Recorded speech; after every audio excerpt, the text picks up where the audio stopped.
This is the Debunking Economics Podcast with Steve Keen and Phil Dobbie. The Archives. Episode 82. Is GDP the best way to measure wealth?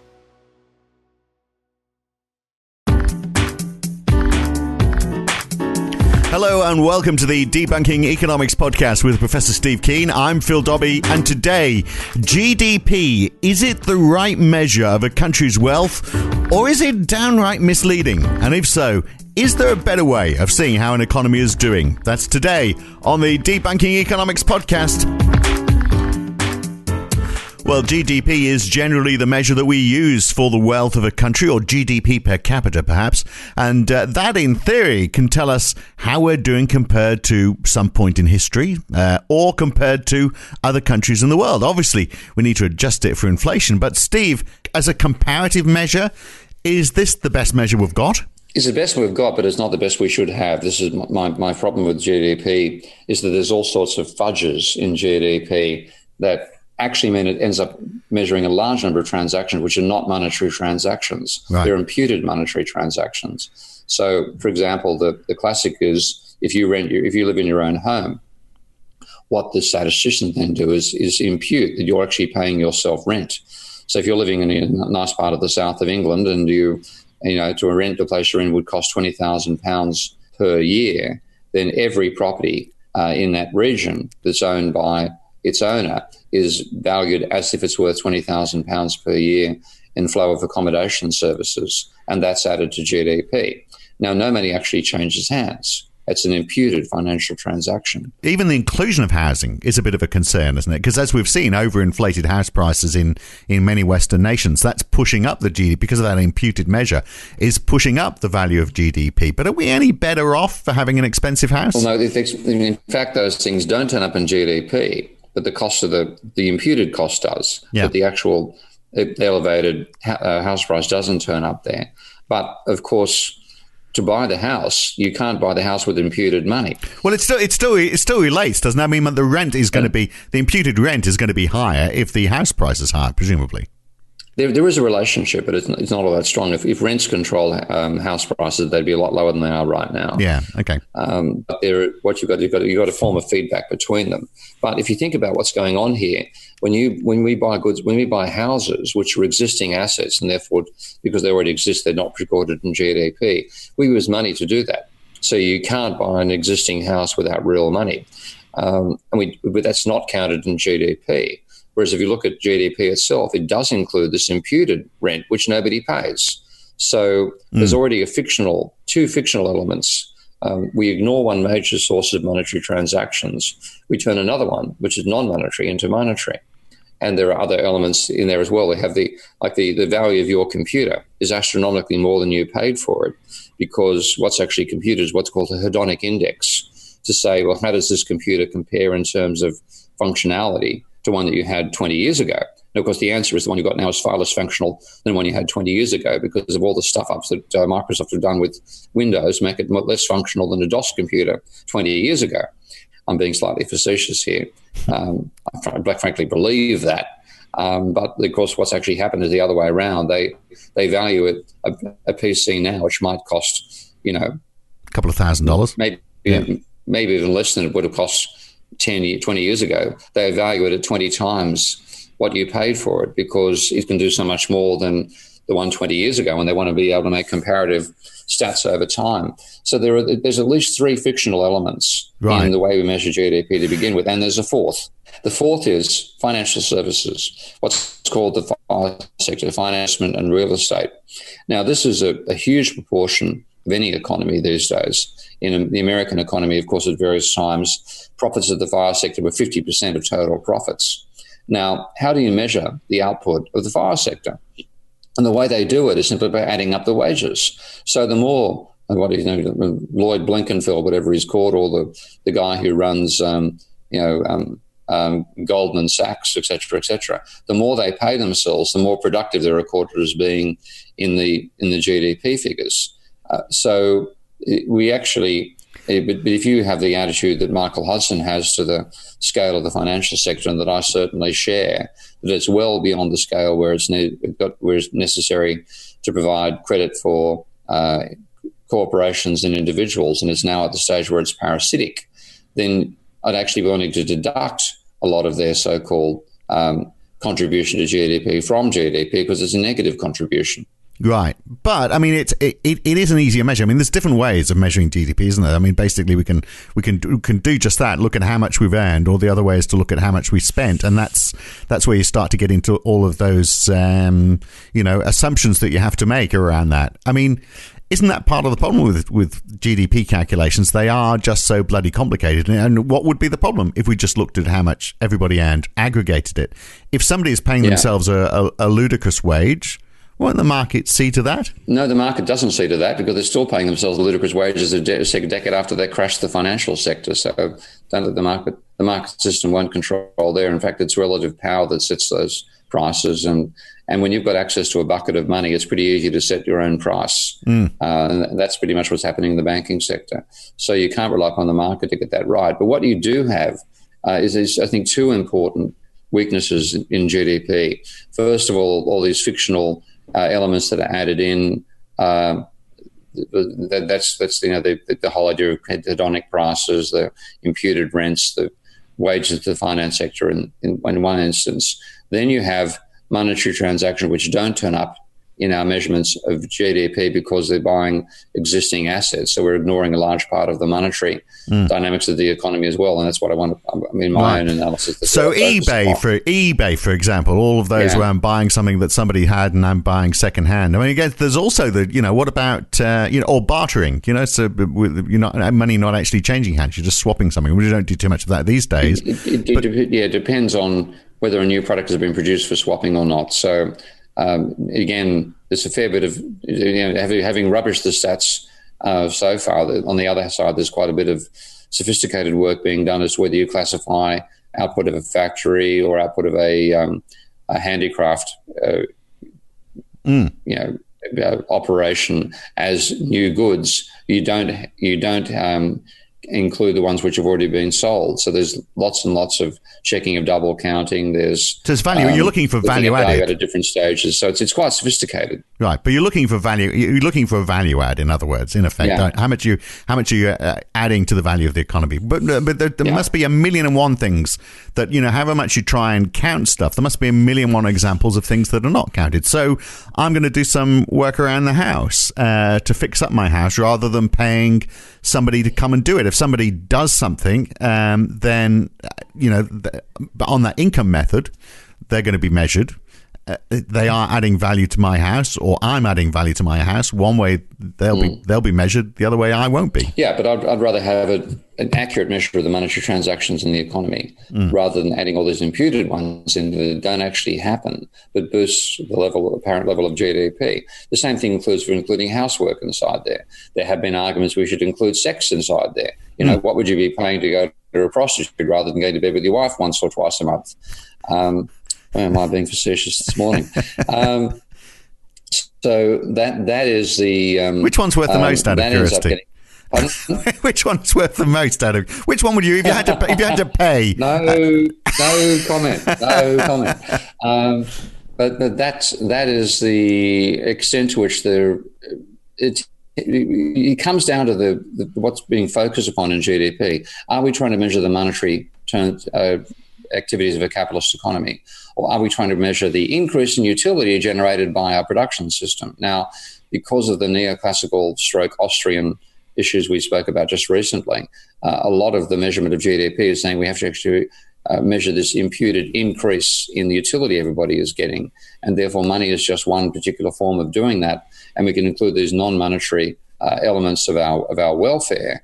And what we're confusing is a measure of welfare with a measure of monetary activity. Yeah. And that to me is a major failing. Okay, well, I want to get back to that very subject, looking at welfare, but let's just look at the comparative analysis of all of this as well. So we look at countries around the world, and we say, for example, the United States has a GDP per capita that's twice that of Chile. So does that mean that the GDP is adding twice as much value to its economy than Chile is, or that they're twice as well off as people in Chile? Or I guess we have to adjust it for price, don't we? So if we look at the Big Mac index, for example, the price of things, you can live in Chile, if you just eat Big Macs, you can live there for half as much as living in the United States. So it sort of washes out, it evens out in the wash, doesn't it? To some extent. I mean, I prefer to use China as my example because I've been in China more frequently recently. And when you look at what a middle-class lifestyle is like in China these days, it'd be hard-pressed to say it's worse than a middle-class life in America. They've got their cars, they've got their large urban areas, lots of commercial outlets. The public spaces are well used, well maintained. You look at it and think, okay, in terms of actual standard of living, to choose between being somewhere in the Midwest of America and some of the Midwest of China, I think I'd probably choose China. So that does make a difference in terms of making those comparisons, because what you're paying for, you're paying a lower price. You've got a lower salary, paying a lower price. There's more stuff provided by the state, which is effective, which is part of what your overall satisfaction of life comes from. The Americans are very bad at doing that. So there's problems with international comparisons. Yeah. But my thing, I would like to have a measure of GDP based on energy. That's where I'd like to start. So energy in, production out? Just the efficiency of energy use? Yeah, the whole thermodynamical approach, because what I see a human production as being fundamentally is harnessing the free energy we find in the universe, generating necessary waste out of that because of the second law of thermodynamics, whacking that entropy into the biosphere, both the actual energy entropy and the materials that can no longer be used, with the waste materials we generate as well, but producing these refined products at the same time. And that's the real measure of what we're adding. Yeah. And then that gets over the short-termism of GDP, doesn't it? Because one of the problems with GDP, you could be boosting your GDP for your economy by chewing up all your resources in the short term and polluting the still, a decade down the track, you've screwed the country for short-term gain. A bit like CEOs do to try and boost the share price of the companies. Indeed. And that's surely the case we're seeing right now with the impact of global warming on the economy. Now, the thing is, if you try to take into account all the costs, you'd get a negative outcome because of the second law of thermodynamics. So there has to be some mining, there has to be some throwaway. You can't include all the costs, because if you did, nothing would ever be profitable. So we have that dilemma, but it's covered by the fact that we get the energy for free. That's why we can actually do this, because we find that nobody pays for the sun. The sun just happens to be there. Nobody paid for the coal that we found when we started digging into cliff faces. Nobody paid for the oil that came out of the ground when Jeb Bush shot a shotgun at a rabbit. So that's the source that we actually turn into our physical products and our consumption. And I would like to measure that in terms of the energy that each of us gets to enjoy as effectively people employing energy slaves. Because if you consider the standard of living around the time Marx wrote back in the 1860s and 1870s, just in terms of, say, house lighting, the average house would have been lit by a candle. Maybe some of the wealthier ones would be lit by gas. The amount of light you'd get would be trivial compared to what we're used to when we flick on a couple of LCD systems to generate us a light show inside our homes. The actual number of photons that we're enjoying is far higher than the number of photons that Marx would have been writing Das Kapital under. And so in that sense, there's been an obvious increase in welfare because of the amount of energy that we're able to consume. And that is the major change that's occurred over the last 100 and 200 years. So what you're proposing, it's not a major shift, is it, what you're talking about? I mean, because what you're talking about really is still measuring the value that's generated, the incremental value that's generated, but just putting into the equation how much energy is being used to add that value. Yeah, and then start with this again is about my whole focus on an objective theory of value. To start with something that actually says this is the actual level of benefit we're getting out of the production system we've got on the planet right now in terms of the amount of energy that we get to do for different activities. So if you think about the amount of energy you use just to, hop in and see a potential radio outlet for yourself in London, you're you hop on a train in Bath, 1.5 hours later you're in London. You then have your negotiations, you pop around on the tube, you then head back to the whatever station it is, Waterloo, hop on the train, blast back to Bath again. With that amount of energy, that is far more energy than the wealthiest of the kings could have exploited to get from those two locations 2 centuries ago. So, if the journey from Bath to London, I'm only guessing, but it probably would have taken a week by carriage. Now, the amount of energy you're sitting in the train, you're absorbing, exploiting a far higher amount of energy, and fundamentally, that's where our increase in wealth has come from. Right. And we would then need to do as well as to actually measure this the way I'd like to measure it. We need to start in a very hedonic way by saying what are the forms of utility that we absorb, what type of, obviously I mentioned lighting a moment ago. So having lighting is one element of the consumption set that we have that we can compare to people 500 years ago. Transportation is another one. Clothing is another.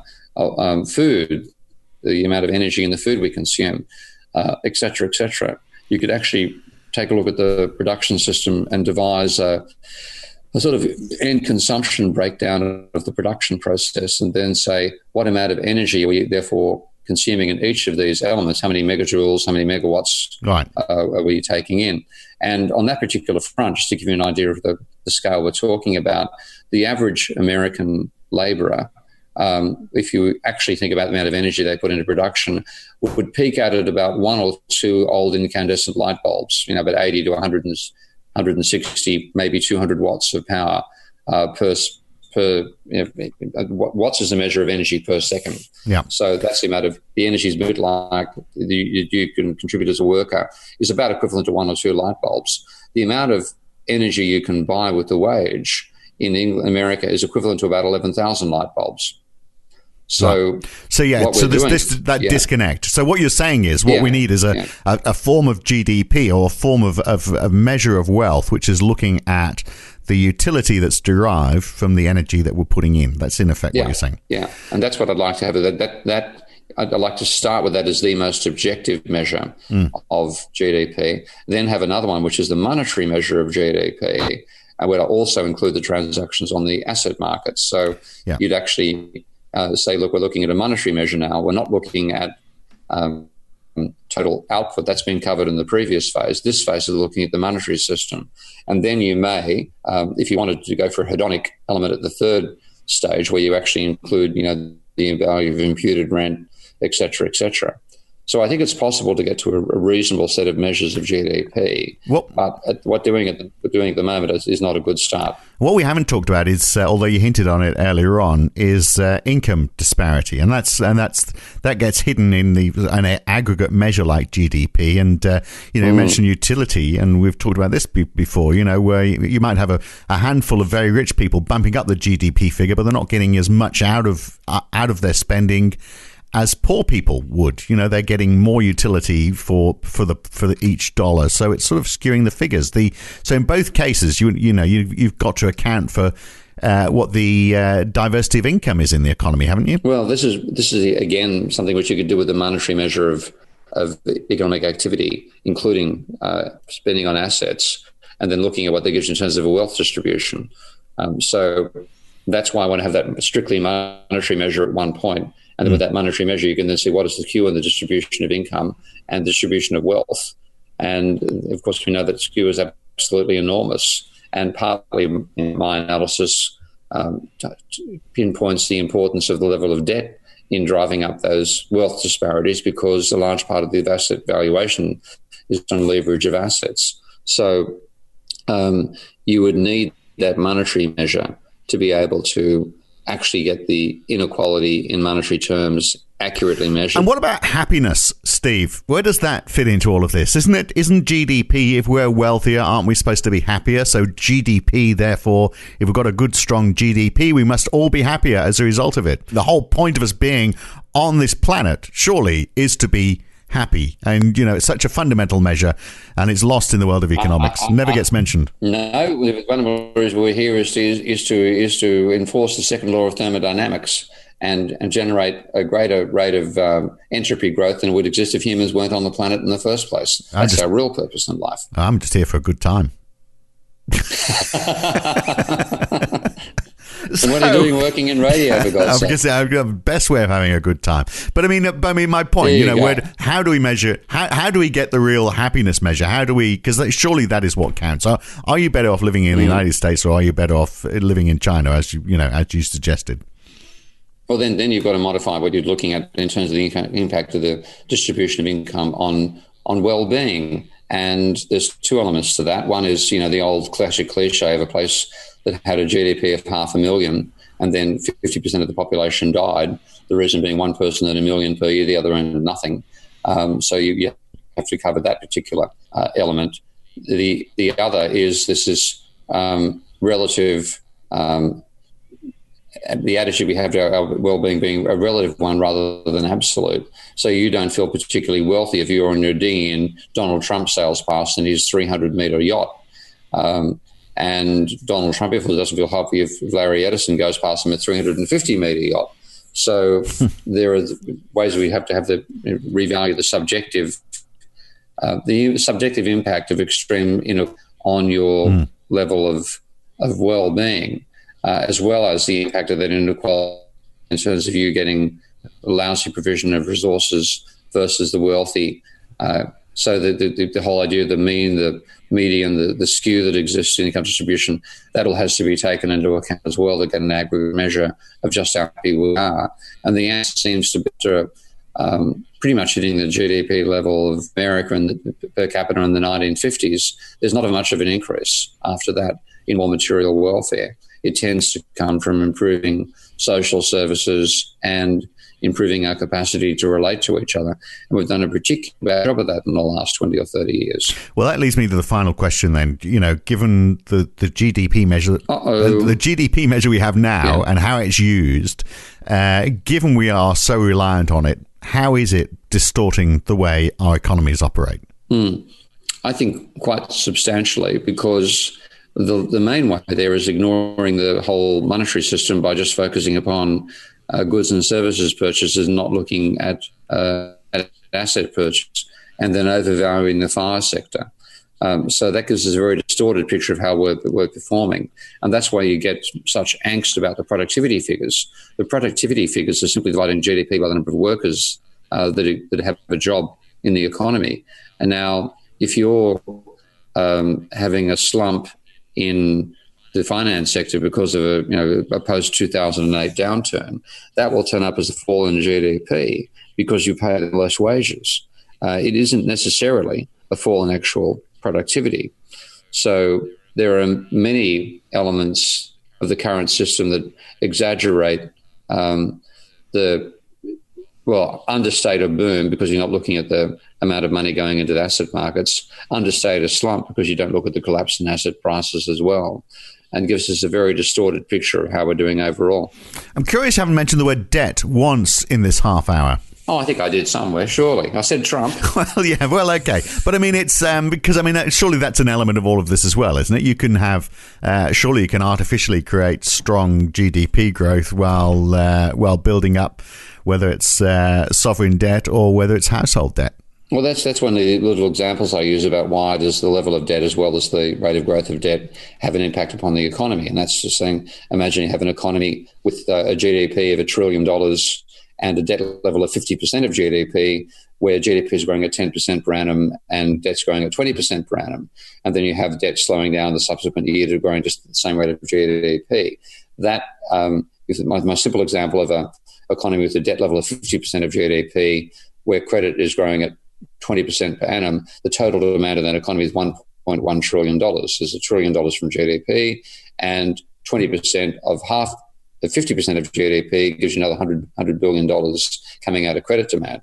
If you look at another economy where the debt level is 200% of GDP and the other figures are exactly the same, so GDP is growing at 20%, 10% per annum, and debt's growing at 20%, the demand for credit in that first year in the economy with a larger private debt level is $1.4 trillion.